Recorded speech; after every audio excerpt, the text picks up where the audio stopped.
Hello दोस्तों, मुझे उम्मीद है कि आप सभी अच्छे होंगे। दोस्तों, अब हम डिस्कशन करने वाले हैं निफ्टी 50 का। जैसे कि मैंने आपको कहा कि निफ्टी 50 में भी एक साइडवेज मोमेंटम देखने को मिला, लेकिन निफ्टी 50 में एक काफ़ी बेहतरीन अपॉर्चुनिटी भी देखने को मिली। लॉजिक पे हम इसे सारी चीज़ों को एक्सप्लेन करेंगे, समझेंगे। लास्ट टाइम आपके साथ क्या डिस्कशन किया गया था, आपको एक रेंज बताई गई थी। मैंने आपको 4 पैटर्न्स बता रखे हैं। ट्रायंगल वाले पैटर्न, ट्रेंड लाइन से मिलके बना हुआ पैटर्न, पैरेलल पैटर्न। तो यहाँ पे आपको ये ट्रेंड लाइन से बना हुआ पैटर्न देखने को मिला। ऊपर की तरफ आप देखेंगे रेजिस्टेंस, नीचे की तरफ आप देखेंगे सपोर्ट। अब यहाँ पे हमें ये देखना था, अगर मार्केट यहीं पे सपोर्ट लेके बाउंस करता तो आपको पता है कि आपके लिए रेजिस्टेंस की पॉसिबिलिटीज कहाँ पे हो सकती है। लेकिन अगर मार्केट यहाँ से ऊपर भी निकलता, ये मैंने आपको बैंक निफ्टी में भी समझाने की कोशिश की है। क्योंकि अगर ये मार्केट ने हाई लगाया है, ये लोअर हाईज बनाया, फिर ये लोअर हाई बनाया, फिर ये लोअर हाई बनाया। अगर मार्केट इससे ऊपर निकलता है, अपने प्रीवियस लोअर हाई से ऊपर निकलता है, तो कहीं ना कहीं मार्केट में एक पॉजिटिव साइड मोमेंटम आपको देखने को मिल सकता है, या जो शॉर्ट टर्म में जो ये ट्रेंड चला हुआ है, इसकी चेंज होने की पॉसिबिलिटीज हो सकती है।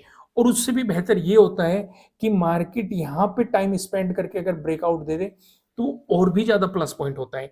या फिर अगर सीधे ब्रेकआउट दे रहा है, एक बार आके रीटेस्ट कर दे, या तो इसे ही या फिर ट्रेंड लाइन को रीटेस्ट करके फिर एक प्राइस एक्शन बनाते हुए मोमेंटम दे दे, ये भी काफी प्लस पॉइंट होता है। लेकिन मार्केट में क्या सिनेरियो क्रिएट हुआ, अगर आप देखेंगे भाई नीचे भी आपके लिए एक सपोर्ट लाइन है, मार्केट ने इस सपोर्ट लाइन का ब्रेकडाउन दिया है और फिर वापस आके इसे रिटेस्ट किया, फिर आपको एक मोमेंटम दिया। अब इस सिचुएशन को समझ लेते हैं। जैसे कि आपके लिए क्या क्या चीजें इंपॉर्टेंट थी। ये वाला जोन आपके लिए क्या हो गया, प्रीवियस डे लो। ये वाला जोन क्या हो गया, प्रीवियस डे क्लोजिंग। ये वाली ट्रेंड लाइन, ठीक है, जो कि एक सपोर्ट लाइन है, और ये वाली रेजिस्टेंस लाइन। अगर आप इन तीनों चीजों पे फोकस करेंगे तो आपको क्या दिखाई दे रहा है, मार्केट ने तीनों का ही ब्रेकडाउन दे दिया। अगर यहीं पे आपको फॉलोअर कैंडल मिल जाती तो तब भी नेगेटिव साइड आपके लिए अपॉर्चुनिटी बन सकती थी। लेकिन मार्केट ने उससे भी ज्यादा बेहतरीन काम किया। मार्केट वापस गया, रीटेस्ट किया, और यहाँ पे आप देखेंगे प्रीवियस डे क्लोजिंग पे मार्केट रेजिस्टेंस की तरह एक्ट करता हुआ नजर आया, और वहां से आपको एक मोमेंटम मार्केट ने बना के दिया। और ये काफी बेहतरीन अपॉर्चुनिटी आपके लिए मार्केट ने यहाँ पे क्रिएट करके दी। समझ में आया कि नहीं, क्लियर हो रहा है कि नहीं, कोई भी कंफ्यूजन तो नहीं है ना। और उसके साथ साथ मार्केट ने आपको अपने ट्रेडिंग डे लो का भी ब्रेकडाउन दिया, और उसके बाद मार्केट ने फिर से एक रेंज क्रिएट करी यहाँ पे और इसका भी ब्रेकआउट दिया। ये भी आपके लिए एक अपॉर्चुनिटी हो सकती थी। मार्केट ने अपने प्रीवियस डे लो को रीटेस्ट करने की कोशिश करी, लेकिन ये सबसे लॉजिकल अपॉर्चुनिटी थी। ठीक है, यहाँ पे सिर्फ और सिर्फ आपको ट्रेंड लाइन का ब्रेकआउट मिल रहा था या एक रेंज का ब्रेकआउट मिल रहा था, लेकिन यहाँ पे काफी बहुत सारे लॉजिक थे। एक तो मार्केट ने तीनों का ब्रेकडाउन दिया, प्रीवियस डे क्लोजिंग से भी नीचे था, प्रीवियस डे लो का भी ब्रेकडाउन मिला, और ट्रेंड लाइन का भी ब्रेकडाउन दिया। फिर मार्केट ने रीटेस्ट करके प्राइस एक्शन बनाया, और उसके बाद ट्रेडिंग डे लो का ब्रेकडाउन देते हुए आपको एक मोमेंटम दिया। तो दोस्तों, उम्मीद है लॉजिक आपको पसंद आ रहे होंगे, आपकी मदद कर पा रहे होंगे। कल के लिए हमें किस तरीके से तैयार रहना है, अब उन चीजों पे थोड़ा सा फोकस कर लेते हैं। जैसे कि अगर आप देखेंगे 1 आवर के टाइम फ्रेम पे आ जाते हैं हम। 1 आवर के टाइम फ्रेम पे भी कुछ चीजें हमने बैंक निफ्टी में भी देखी थी। जैसे कि इस जोन को मार्केट फिर से रेस्पेक्ट करता हुआ आपको दिखाई दे रहा है।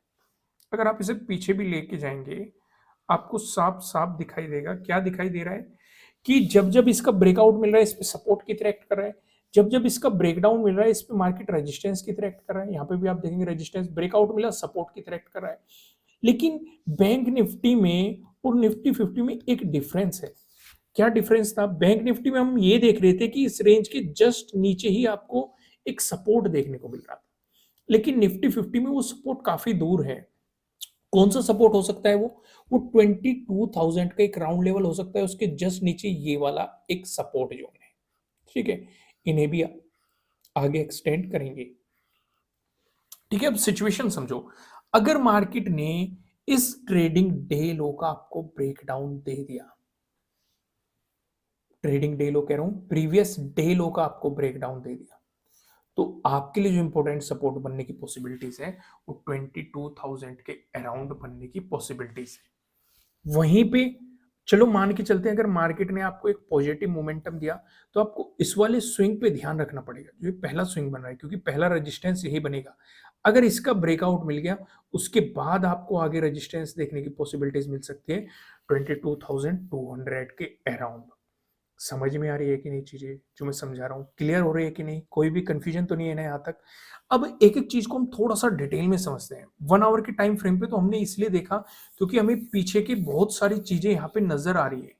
जिससे कि हम क्लियर समझ सकते हैं कि भाई कहाँ पे सपोर्ट बन रहा है, कहाँ पे रेजिस्टेंस बन रहा है, कहाँ पे ट्रेंड लाइन बन रही है, कहाँ पे ब्रेकआउट आ रहा है, कहाँ पे ब्रेकडाउन आ रहा है, सारी चीज़ें क्लियर हो जाती हैं। अब सीधा हम आते हैं 15 मिनट के टाइम फ्रेम पे और यहाँ पे चीज़ें समझते हैं। ये आपके लिए क्या हो जाता है? ये आपके लिए हो जाता है प्रीवियस डे लो। ये आपके लिए क्या हो जाता है? Previous day closing. और क्या इंपॉर्टेंट है? ये क्या हो जाता है आपके लिए? Previous day high. ठीक है। और क्या इंपॉर्टेंट है आपके लिए? ये वाला 22,000 का एक राउंड लेवल। और क्या इंपॉर्टेंट हो जाता है? ये वाला सपोर्ट जोन, इसे भी आगे एक्सटेंड कर लो। ठीक है। इतनी चीजें फिलहाल हमें मार्केट में दिखाई दे रही है। अगर मार्केट फ्लैट ओपन होकर आपको पॉजिटिव मोमेंटम दिखाता है तो आपके लिए पहला रेजिस्टेंस की पॉसिबिलिटीज क्या है? मैंने बताया ये वाला जो प्रीवियस स्विंग बना हुआ है, इसका ब्रेकआउट मिल गया तो प्रीवियस डे है आपके लिए काफी इंपॉर्टेंट रेजिस्टेंस रहेगा। इसका ब्रेकआउट अगर आपको मिलता है तो आपको जो 23rd का डे हाई है इस वाले जोन में आपके लिए रेजिस्टेंस की पॉसिबिलिटीज हो सकती है। वहीं पे अगर मार्केट फ्लैट ओपन होकर नेगेटिव मोमेंटम दिखाता है यानी कि प्रीवियस डे क्लोजिंग से नीचे चलता है तो प्रीवियस डे लो काफी इंपॉर्टेंट सपोर्ट रह सकता है आपको। इसका ब्रेकडाउन मिलता है तो आपके लिए सेटअप भी बनेगा प्रीवियस डे लो के ब्रेकडाउन वाला सेटअप। अगर आप नहीं जानते ये सेटअप क्या है कि फिलहाल 60% का ऑफ चल रहा है, नीचे डिस्क्रिप्शन में आपको एप्लीकेशन का लिंक मिल जाएगा। अगर मार्केट ने इसका ब्रेकडाउन दिया फिर आपके लिए सपोर्ट की पॉसिबिलिटीज है 22,000 के अराउंड।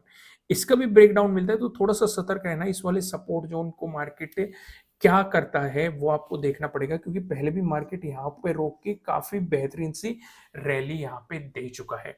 वहीं पे अगर आपको गैप अप ओपनिंग देखने को मिल जाती है, दोस्तों गैप अप ओपनिंग का डिस्कशन करने से पहले मैं आपको बता दूं ये आपके लिए किसी भी तरह का ना तो कोई बाय रिकमेंडेशन है ना ही कोई सेलिंग रिकमेंडेशन है। ये जस्ट एजुकेशनल पर्पज से बनाई गई एनालिसिस वीडियो है। इन्वेस्ट करने से पहले आपको अपनी रिसर्च करनी है, अपने इन्वेस्टर की सलाह लेनी है क्योंकि प्रॉफिट भी आपका होने वाला है, लॉस की जिम्मेदारी भी आपको अपने आप लेनी है। अगर मार्केट गैप अप ओपनिंग देता है इस वाली सिचुएशन पे आप क्या ध्यान रखेंगे? गैप अप ओपनिंग के दौरान आपका पूरा फोकस इस वाले स्विंग पे रहेगा। मार्केट इससे कितना दूर या कितना नजदीक गैप अप ओपन हो रहा है, इस चीज पे ही आप अपना पूरा फोकस रखेंगे। अगर मार्केट इसी के आसपास गैप अप ओपन होके कुछ टाइम स्पेंड करके ब्रेकआउट देता है तो आपके लिए इंपॉर्टेंट रेजिस्टेंस हो जाएगा प्रीवियस डे हाई। लेकिन अगर मार्केट इसके अराउंड गैप अप ओपन होकर सीधे ही ब्रेकआउट दे रहा है तो ट्रेड मत करना, पहले मार्केट को ठहरने देना, इस चीज का ध्यान रखना। तीसरा मैं आपके साथ एक और केस डिस्कस करता हूं। अगर मार्केट ने यहाँ पे गैप अप ओपन होकर रिवर्सल दिखाना शुरू कर दिया, नेगेटिव साइड चलना शुरू कर दिया, तो इस वाली सिचुएशन में आपके लिए जो पहले सपोर्ट की पॉसिबिलिटीज बन सकती है प्रीवियस डे क्लोजिंग पे बन सकती है। इसका आपको ब्रेकडाउन मिल गया प्रीवियस डे लो, इसका भी अगर आपको ब्रेकडाउन मिल गया तो 22,000 एक काफी इंपॉर्टेंट राउंड लेवल है, यहाँ पे आपके लिए सपोर्ट की पॉसिबिलिटीज बनती हुई दिखाई दे सकती है। वहीं पे एक और डिस्कशन करते हैं। अगर मार्केट आपको गैप डाउन ओपनिंग दे देता है, दोस्तों गैप डाउन ओपनिंग पे आप अपना पूरा फोकस प्रीवियस डे लो पे ही रखने वाले हैं। अगर मार्केट इसी के आसपास आपको गैप डाउन ओपनिंग देता है थोड़ा बहुत ऊपर या नीचे और ब्रेकडाउन दे देता है तो आपके लिए प्रीवियस डे लो के ब्रेकडाउन वाला सेटअप बन जाएगा। और अगर इसके बाद फॉलोअर कैंडल बनती है तो आपके लिए इंपॉर्टेंट सपोर्ट आपको नीचे की तरफ पता है 22,000 का एक राउंड लेवल है, इसका ब्रेकडाउन मिलता है तो नीचे एक और इंपॉर्टेंट सपोर्ट लेवल है आपके पास। लेकिन अगर मार्केट गैप डाउन ओपन होकर कहीं ना कहीं अपने प्रीवियस डे लो पे सपोर्ट लेने की कोशिश करता है, क्योंकि ये चीज हम पहले भी देख चुके हैं। अगर आप देखेंगे, अगर आप इसी जोन को थोड़ा सा एक्सटेंड करेंगे तो आपको पिक्चर समझ में आएगी कि मार्केट पहले यहाँ रुकावट भी कर चुका है और यहाँ से अच्छे अच्छे मूव भी दे चुका है मार्केट। ठीक है। और रीटेस्ट करके कुछ बेहतरीन से गिरावट भी दे चुका है। लेकिन अगर मार्केट फिर से मूव देने की यहाँ पे कोशिश करता है, सपोर्ट लेने की कोशिश करता है, तो एग्रेसिवली आपको बाइंग नहीं करनी चाहिए। ये मैंने आपको बैंक निफ्टी में भी कंसिडर किया था। हाँ, आप थोड़ा सा सतर्क रहते हुए इस सिचुएशन को फॉलो करेंगे क्योंकि एक इंपॉर्टेंट रेजिस्टेंस आपके लिए प्रीवियस डे क्लोजिंग पे बनेगा। इसका ब्रेकआउट मिलते ही ये वाला जो स्विंग बना हुआ है ये आपके लिए रेजिस्टेंस की तरह एक्ट कर सकता है। इसका ब्रेकआउट मिलता है तो प्रीवियस डे हाई आपके लिए काफी इंपॉर्टेंट रेजिस्टेंस रह सकता है। दोस्तों इस वीडियो को लाइक करना, कमेंट करके मुझे बताना कि आपको एनालिसिस कैसे लग रहे हैं। नए हो सब्सक्राइब करना और बेल आइकन प्रेस करना जिससे आपको आने वाली वीडियोस के नोटिफिकेशन मिल सकेंगे। फिलहाल इस वीडियो में इतना ही, फिर मिलेंगे किसी नेक्स्ट वीडियो में किसी अच्छे कंटेंट के साथ। Thank you.